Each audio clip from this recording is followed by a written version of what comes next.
from talking about a company that's basically falling apart, hates all of its employees, hates all of its customers, and a producer, Nate Moore, who hates the fans and hates the original source material.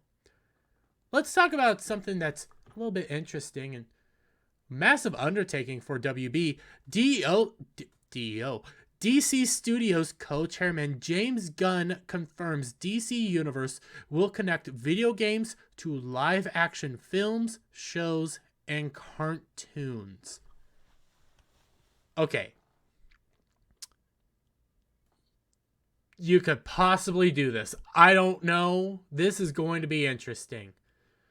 Because I believe technically, and somebody will correct me in the comments if I'm wrong, technically Star Wars is connected through all that stuff, even though they constantly decanonize and recanonize stuff over and over and over again. But I think technically that's true. The MCU less so, because the shows, although a lot of their shows were supposed to start off being connected, they ended up not. They ended up changing things and doing their own things each time. So this is a massive undertaking, and if done correctly, could be amazing. Well, actually, going back to Marvel, now the D Plus shows are connected, but before D Plus, they were kind of disconnected, but now they are. It's complicated. Again, though, this could work, but it's going to be an undertaking, and you're going to have to be constantly vigilant. And I don't know how this can come off, because it's interesting. James Gunn has confirmed future DC video games will be connected to the DC universe of live-action films, shows, and animated series. Come on, man, don't redo the headline. The revelation came when Gunn responded to a question asked by Twitter user at a little early, who inquired, "Are you and your partner planning to give more DC character TV shows that'll add to the story of the DCEU?" Well, DCU now. Yes, most definitely. The DCU will be connected across film and TV and animation, replied the Suicide Squad director James Gunn, and recently appointed co-CEO of DC Studios. That's right, he's co-CEO. That'll be interesting. Granted, though, Gunn is the creative and Saffron is the business side.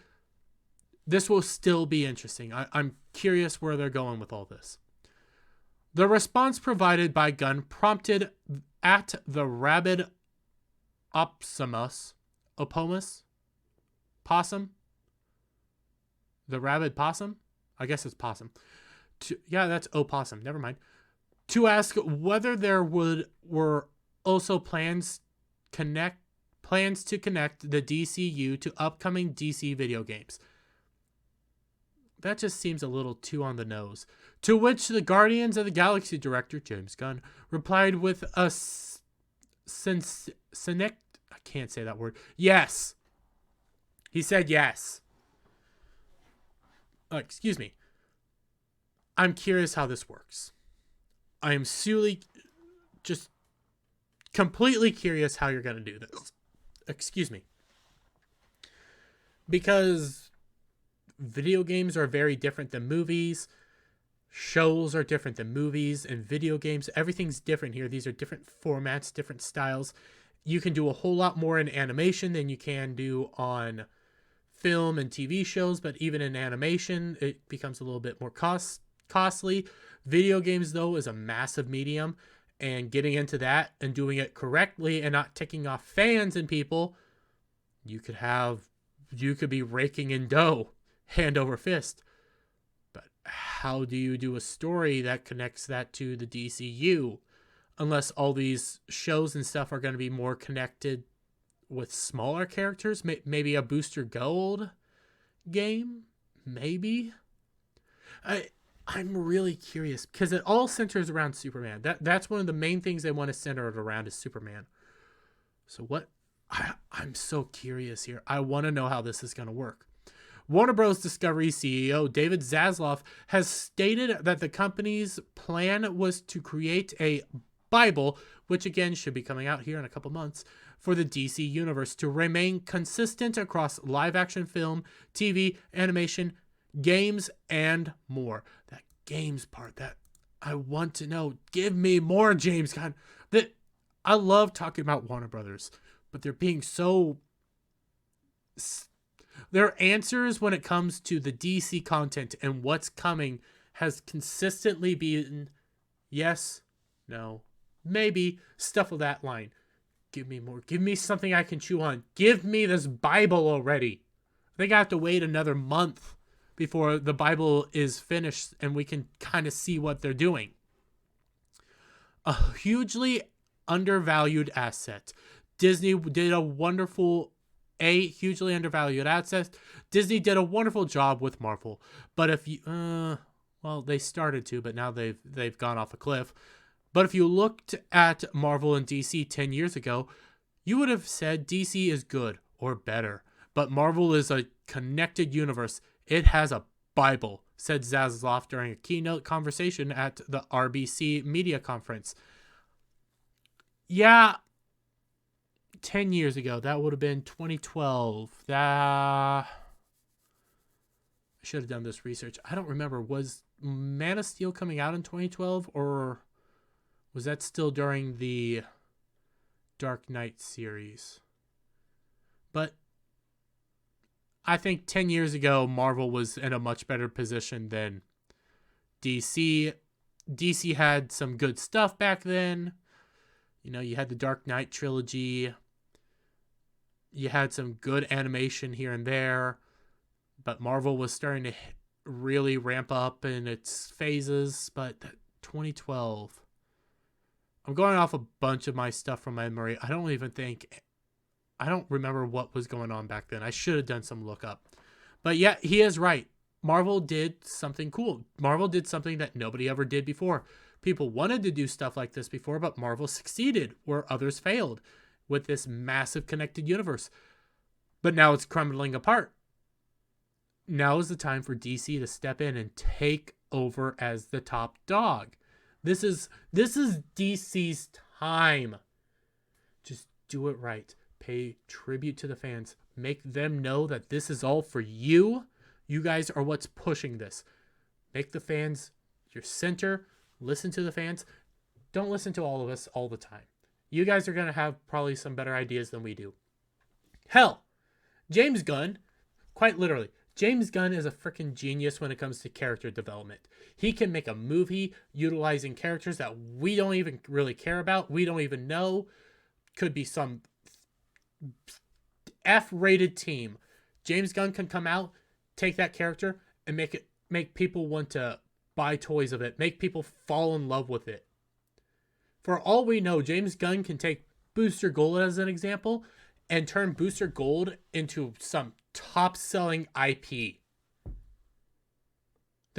That's how James Gunn works, because he's great with his character stories, this character development. Yeah, maybe the plot now and then is a little sketchy. Maybe he phones it in from time to time, but he's really good at that. And I want to know more. Give me more, for crying out loud. I'm serious. The key was having one person following everything. All of Marvel is one place. You don't wake up and find that has been a Batman TV show someplace. Yeah, he's right. But also at one point in time, those ABC shows, the Netflix shows, they started off in one place, but they ventured off into their own story. They started doing their own thing. So you need to have some control, but at the same time, don't do what Marvel's doing now and basically give people crap for the shows, for the games, for all that, and save all of your big stuff for the movies. But even when you do a movie, make sure your movie's freaking good. Make sure your shows are good. Make sure everything's good. You can have a dud here or there, but make sure that the main focus is, hey, we're trying here. We're actually trying to give you guys something you love. Yeah, you're going to have a flop. You're going to have a disaster. That's going to happen. But always focus on, this is for the fans. This is for the fans. This is for the fans. This is for the people that are putting money in our pocket. You don't even have to love us. Just acknowledge that, hey, these people are the people that make everything go round. Yeah. Along with DC Films producer Peter Safran, who's the business side, James Gunn was also introduced at the meeting as co-chairman and CEO of DC Films, now officially rebranded as DC Studios. Though remaining in their own continuity, the DC universe had previously remained consistent across comics and animated cartoons. Video games and live-action shows would take inspiration from highly praised media and the events therein, such as Batman Nightfall, The Killing Joke, Batman the animated series, Justice League Unlimited, and more. And that's how it's been for a long period of time. And that's probably how it's going to continue being, where you have catalogs and catalogs and catalogs of really good stories in the past that you can use and never touch the all new, all different, all that rebranding from 2012 onward.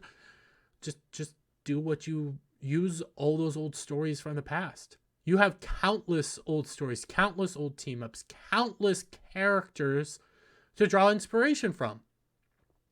Hell, give me, what was his name? It was White Fury? No. He was a little non-PC here. He was a Colombian drug cartel member, or a Colombian drug cartel member, whose power was focused around cocaine. Give me that character. That character sounds fun. He was a failure in the 90s, I believe, but give it to me now. Give us, you have all these characters to draw inspiration from. Just give us something good, and we will praise it from the high heavens. Yeah, you're going to have something that we don't like. You're going to have a character that we don't like. But you have so many characters that we do like, that if you give it to us, we'll eat it up. That's the thing with Marvel right now, is there is still Marvel stands out there that are coming out going like, Wakanda Forever is good because it has that Marvel brand. This is good because it has Marvel brand. But it's not good. And this is the time for Disney to take that reins. And like they said here, a lot of these comics, old comics are what inspired storytelling. And they pointed to some good ones. Nightfall, that's a fantastic story. I still need to finish. Killing Joke. Should have been a one-off. Really should just... That should be like a Elseworld style story. The Killing Joke, yeah. I keep forgetting there's a comma here. Don't make it such a definitive story, because I like the fact that it's kind of ambiguous, Joker's backstory. Batman the Animated Series, fantastic show, R.I.P. Oh, I'm now sad. R.I.P. to him. I'm awful with names. I know him. I did a whole thing about him. R.I.P. Justice League Unlimited, fantastic show. That Teen Titans show that I pointed out the other day, that's coming back to Cartoon Network, fantastic show. Utilize these things. That's all you got to do, is utilize these great things from the past. And you will be printing money. For example, while Gotham Knights takes place after the apparent demise of Batman, Suicide Squad killing the Justice League is set within the Batman Arkham universe of games, which concluded with Cape Crusader's supposed death. So, see, they even do it there. Taking the Arkham games as an example. You go from Arkham Asylum to Arkham City to Arkham Knight. Well, not Knights, Arkham... Yeah, Arkham Knight. Batman Arkham Knight? Yeah. Then they have Gotham Knights, which apparently is built into that universe. You have, I guess, the Suicide Squad killing the Justice League set in that universe. That's all set in one big universe. You could do something really cool there. Now, I kind of wish I kind of like Origins. I'll be honest. I like Batman Arkham Origins. I do. I know it's another platform. It's another company that made it. It has tons of criticisms. I like it. you can do this. It's going to take a lot of work and a lot of oversight, and you're not going to be able to look away from an area for one moment. But in all this discussion, Bounding into Comics points out something pretty interesting. This greater continuity does beg several questions. Will someone be compelled to watch a TV show to understand the events of a game? Valid question. Will continuity still apply to a piece of media that fails to meet expectations? I hope so. If that media failed, continue putting it there. Say, hey, again, let's use Booster Gold and Blue Beetle. Love them both. Well, love Booster Gold a little less. He is a unique character, and I do like some of his story. Blue Beetle. Love Blue Beetle. Actually, I like Jaime Reyes Blue Beetle better than the old guy. Let's say these two exist. Let's say the Booster Gold film fails. Blue Beetle succeeds. They get their buddy cop movie. Is Booster Gold's movie still going to be... will we still get that buddy cop movie? Will Booster Gold's storyline continue into the Blue Beetle, into this buddy cop movie where maybe you build upon Booster's movie? Is that still a thing? Valid question. But here's the biggest question. Why are the DC comics conspicuously missing from this desire to keep everything connected? Why is that? What's going on over at DC Comics?